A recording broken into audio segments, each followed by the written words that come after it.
ಸಂಖ್ಯಾಕಾಂಡ ಅಧ್ಯಾಯ 25.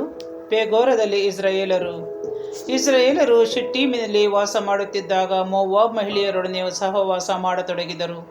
ಆ ಮಹಿಳೆಯರು ತಮ್ಮ ದೇವತೆಗಳಿಗೆ ಮಾಡಿದ ಬಲಿಔತಣಗಳಲ್ಲಿ ಭಾಗಿಗಳಾಗಲು ಇಸ್ರಾಯೇಲರನ್ನು ಆಹ್ವಾನಿಸುತ್ತಿದ್ದರು.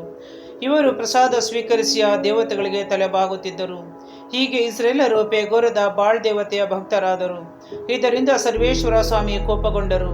ಮೋಶೆಗೆ, ಈ ಜನರ ಮುಖಂಡರೆಲ್ಲರನ್ನು ಹಿಡಿಸಿ ನನ್ನ ಆಜ್ಞಾನುಸಾರ ಬಹಿರಂಗವಾಗಿ ಮರಣದಂಡನೆಗೆ ಗುರಿ ಮಾಡಿಸು, ಆಗ ನನ್ನ ಕೋಪಾಗ್ನಿ ಇಸ್ರಾಯೇಲರಿಂದ ತೊಲಗುವುದು ಎಂದರು. ಅಂತೆಯೇ ಮೋಶೆ ಇಸ್ರಾಯೇಲರ ನ್ಯಾಯಾಧಿಪತಿಗಳಿಗೆ, ನಿಮ್ಮಲ್ಲಿ ಪ್ರತಿಯೊಬ್ಬನು ಪೆಗೋರನ ಬಾಳ ದೇವತೆಗೆ ಪೂಜಿಸುವ ತನ್ನ ವಂಶದವರಿಗೆ ಪ್ರಾಣ ಶಿಕ್ಷೆಯನ್ನು ವಿಧಿಸಬೇಕು ಎಂದು ಆಜ್ಞಾಪಿಸಿದನು. ಫೀನೆಹಾಸನು, ಇಸ್ರಾಯೇಲರ ಸರ್ವ ಸಮುದಾಯದವರು ದೇವದರ್ಶನದ ಗುಡಾರದ ಬಾಗಿಲಿನ ಹತ್ತಿರ ವಿಲಾಪಿಸುತ್ತಿದ್ದರು. ಇಸ್ರಾಯೇಲಿನಾದ ಒಬ್ಬ ವ್ಯಕ್ತಿ ಮೋಶೆಗೂ ಸರ್ವ ಸಮೂಹದವರಿಗೂ ಕಾಣುವಂತೆ ಒಬ್ಬ ಮಿದ್ಯಾನ್ ಮಹಿಳೆಯನ್ನು ತನ್ನ ಮನೆಯೊಳಗೆ ಕರೆದುಕೊಂಡು ಹೋದನು.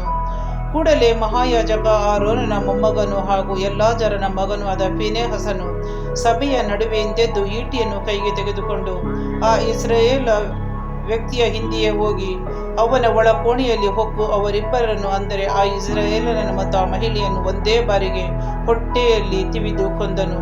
ಹೀಗೆ ಇಸ್ರಾಯೇಲರಿಗೆ ಒದಗಿದ್ದ ಜಾಡ್ಯ ನಿಂತು ಹೋಯಿತು. 24,000 ಮಂದಿ ಈಗಾಗಲೇ ಈ ಜಾಡ್ಯದಿಂದ ಸತ್ತಿದ್ದರು. ಸರ್ವೇಶ್ವರ ಮೋಶೆಗೆ ಹೀಗೆಂದರು, ಮಹಾಯಾಜಕ ಆರೋನನ ಮೊಮ್ಮಗನು ಎಲ್ಲಾಜರನ ಮಗನು ಆದ ಫೀನೆಹಾಸನು ಇಸ್ರಾಯೇಲರ ಮೇಲೆ ನನಗಿದ್ದ ಕೋಪವನ್ನು ತೊಲಗಿಸಿದ್ದಾನೆ. ನನ್ನ ಮೇಲೆ ಅವನೊಬ್ಬನೇ ಅಭಿಮಾನವನ್ನು ವ್ಯಕ್ತಪಡಿಸಿದ್ದಾನೆ. ನನ್ನ ಗೌರವವನ್ನು ಕಾಪಾಡಿಕೊಳ್ಳಲು ಇನ್ನು ಇಸ್ರಾಯೇಲರನ್ನು ನಿರ್ಮೂಲ ಮಾಡಬೇಕಾದ ಅಗತ್ಯವಿಲ್ಲ. ಆದ ಕಾರಣ ನಾನು ಅವನ ಸಂಗಡ ಸಮಾಧಾನದ ಒಪ್ಪಂದವನ್ನು ಮಾಡಿಕೊಳ್ಳುತ್ತೇನೆಂದು ತಿಳಿಸು.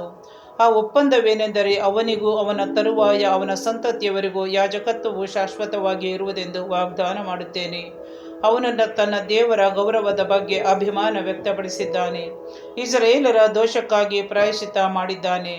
ಆದ್ದರಿಂದ ಅವನಿಗೆ ಈ ವಾಗ್ದಾನ ಮಾಡಿದ್ದೇನೆ.